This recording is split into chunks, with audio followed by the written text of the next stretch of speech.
Breaking points के मौजूद दोस्तों अस्सलामु अलैकुम।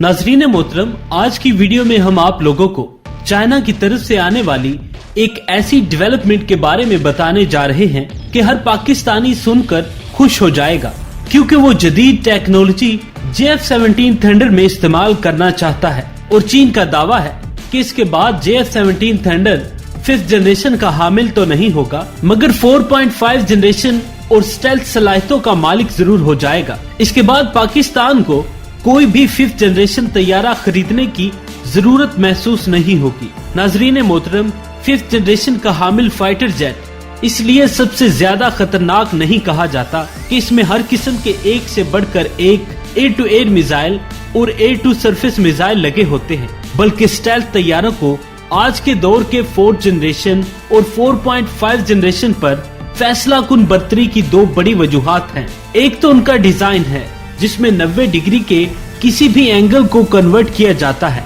और दूसरा उन तैयारों पर की जाने वाली एक खास किस्म की रिडार ऑब्जर्विंग मटेरियल की कोटिंग है। अब इस हवाले से कुछ ऐसी खबरें निकल कर सामने आ रही हैं जो न सिर्फ भारतीयों के लिए बल्कि पूरी दुनिया के लिए किसी भी बड़े झटके से कम नहीं होगी, क्योंकि चीन ने खास किस्म की रिडार वेव को ऑब्जर्व करने वाली कोटिंग को डिकोड कर लिया है, जो पहले से मौजूद J-20 की रिडार ऑब्जर्विंग एबिलिटी से कहीं बेहतर है। मगर अब भारतीयों के लिए बड़ी खबर ये है कि इस खास किस्म की रिडार ऑब्जर्विंग लेयर को पाकिस्तान के सबसे बेहतरीन JF-17 थंडर में इस्तेमाल करने की मंसूबाबंदी की जा रही है। मगर वीडियो की तफसील में जाने से पहले मेरी आप तमाम दोस्तों से गुजारिश है कि हमारे चैनल ब्रेकिंग पॉइंट्स को सब्सक्राइब कर लें और साथ ही बने बेल के आइकन को भी दबा दें, ताकि हमारी आने वाली तमाम नई वीडियोस का नोटिफिकेशन आपको बर वक्त मिलता रहे। दोस्तों, एयरफोर्स को किसी भी मुल्क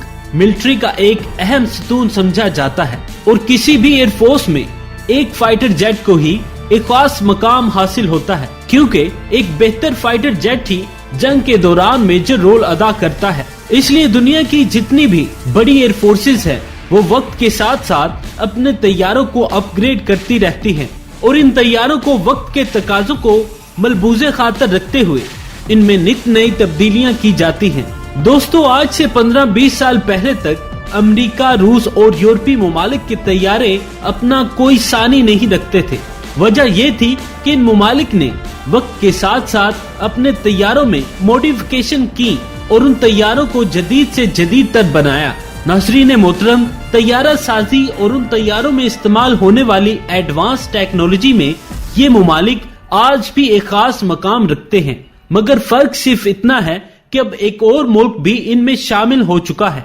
जिसने पिछले 15 सालों में ये बात साबित की है कि तैयारा साजी और एडवांस टेक्नोलॉजी में चीन भी इन ममालिक के हम पल्ला है। और दिफाई माहिरीन की राय के मुताबिक जिस तेज रफ्तारी के साथ चीन मिलिट्री वेपन मिसाइल टेक्नोलॉजी और तैयारा साजी में आगे बढ़ रहा है, इससे ये अंदाजा लगाना मुश्किल नहीं है कि आने वाले 10 सालों में चीन इन तमाम ममालिक को बहुत पीछे छोड़ देगा। इस बारे में माहिरीन ये भी कहते हैं कि दिफाई शोबे में चीन की गैर मामूली और हैरान कुन तरक्की का सबसे ज्यादा फायदा उसके सबसे बड़े इत्तेहादी और पुराने दोस्त पाकिस्तान का होगा। वजह ये बताई जाती है कि पाकिस्तान को चीन के हसास तरीन टेक्नोलॉजी तक भी रसाई हासिल है, और अब पाक चीन दोस्ती की एक और मिसाल सामने आई है कि चीन एक खास किस्म की स्टेल्थ कोटिंग को डेवलप किया है, जिसके बारे में ये कहा जा रहा है कि ये चीन के सबसे बेहतरीन तैयारे पर कोटिंग की जाने वाली ऑब्जर्विंग लेयर से भी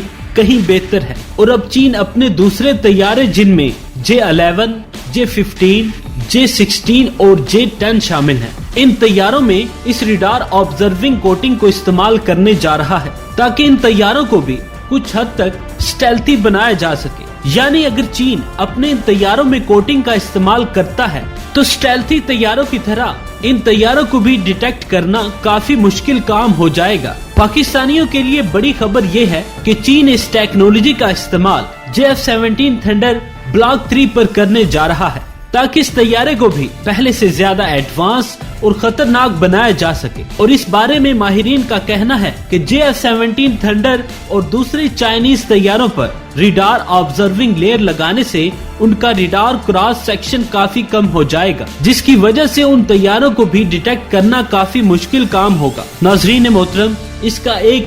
ڈس ایڈوانٹیج بھی بتایا جا رہا ہے کہ اس طرح کی ریڈار آبزرونگ لیئر کو کچھ سالوں بعد دوبارہ ری نیو کرنا پڑتا ہے اور ایئر کرافٹ کو بھی ایئر کنڈیشن والے ہینگرز میں رکھنا پڑتا ہے، جس سے ان کی قیمت اور مینٹیننس میں کافی حد تک اضافہ ہو جاتا ہے۔ پاکستان اس ٹیکنالوجی کا استعمال JF-17 تھنڈر بلاک 3 میں کرنے کا ارادہ رکھتا ہے۔ ناظرین محترم، اس بات میں کوئی شک نہیں ہے کہ ایسا کرنے سے ہمارے JF-17 تھنڈر کی قیمت میں کچھ حد تک اضافہ ضرور ہو جائے گا، لیکن اگر پاکستان اپنے JF-17 تھنڈر طیاروں میں اس ریڈار آبزرونگ اسٹیلتھ کوٹنگ کا استعمال کرتا ہے تو ایسا کرنے سے یہ طیارہ نہ صرف پہلے سے زیادہ خطرناک ہو جائے گا بلکہ اس کی مانگ میں بھی خاطر خواہ اضافہ دیکھنے کو ملے گا۔ دوستو، کمنٹ سیکشن میں اپنی رائے کا اظہار ضرور کیجیے گا۔ امید ہے آج کی ویڈیو آپ کو پسند آئی ہوگی۔ ویڈیو کو لائک اور شیئر کرنا مت بھولیے گا۔